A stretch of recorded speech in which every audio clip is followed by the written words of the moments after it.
এবারও টিকে গেছে সেই নির্বাচনী মিথটি। সিলেট ১ আসনে জয়ী হয়েছেন বিএনপির প্রার্থী খন্দকার আব্দুল মুক্তাদির। জয়ী প্রার্থী পরাজিত প্রার্থীর বাড়ি গিয়ে মিষ্টি মুখ কুড়িয়ে এসেছেন। পরাজিত প্রার্থীও তাকে সব সহায়তার আশ্বাস দিয়েছেন। হোসেন আহমেদ সুজাদের প্রতিবেদন, ক্যামেরায় ছিলেন তারেক আহমদ সানি।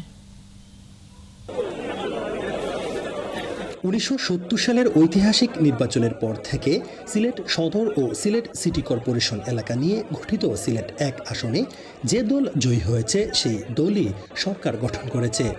এবারও টিকে গেল সেই রাজনৈতিক মিথটি। জামায়াত সমর্থিত প্রার্থীকে বিপুল ভোটের ব্যবধানে পরাজিত করে এ আসনে সংসদ সদস্য নির্বাচিত হয়েছেন বিএনপি প্রার্থী খন্দকার আব্দুল মুক্তাদির।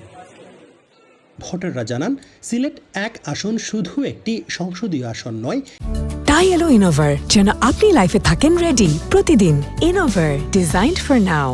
এটি জাতীয় রাজনীতির সূচক। নির্বাচন এলেই দেশ জুড়ে রাজনৈতিক দলগুলোর বিশেষ নজর থাকে এ আসনের দিকে। ওনার যে ইশতেহারে যে কথাগুলো আছে ওইগুলো যদি উনি সঠিকভাবে পরিচালনা করেন, ইনশাআল্লাহ আমাদের এই সিলেট অনেক উন্নয়ন হবে। অতীতে আমরা সাইবুর রহমান স্যার সিলেটের উন্নয়নের রূপকার আসলাম।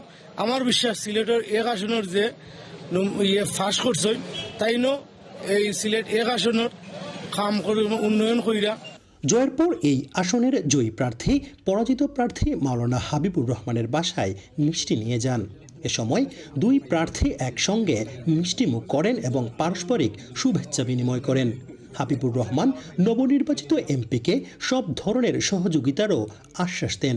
সকল কাজে সিলেটবাসী আসলে খুবই আন্তরিক, সবাই ওনাকে সহযোগিতা করবে এবং আমাকে ওনার একদম পাশে পাবেন ইনশাআল্লাহ। অন্যদিকে খন্দকার আব্দুল মুক্তাদির বলেন, দলমত নির্বিশেষে সিলেটের উন্নয়নে সবাইকে একসঙ্গে কাজ করতে হবে।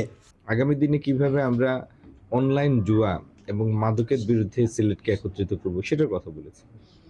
এই প্রত্যেকটা কাজ এগুলি শুধু প্রশাসনিক না, এগুলির পিছনে বিশাল রাজনৈতিক কমিটমেন্ট লাগে এবং রাজনৈতিক কমিটমেন্টটা শুধু সরকার দলীয় কমিটমেন্ট না, রাজনৈতিক পরিবার, রাজনৈতিক পরিবেশের কমিটমেন্ট লাগে। তো সেই কমিটমেন্টের একটা অংশ হবেন হাবিব ভাই, আমি এটা দৃঢ়ভাবে বিশ্বাস করি।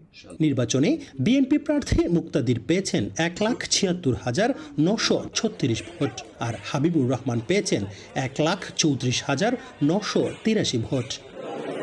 হুসাইন আহমেদ সুজাত, ৭১, সিলেট।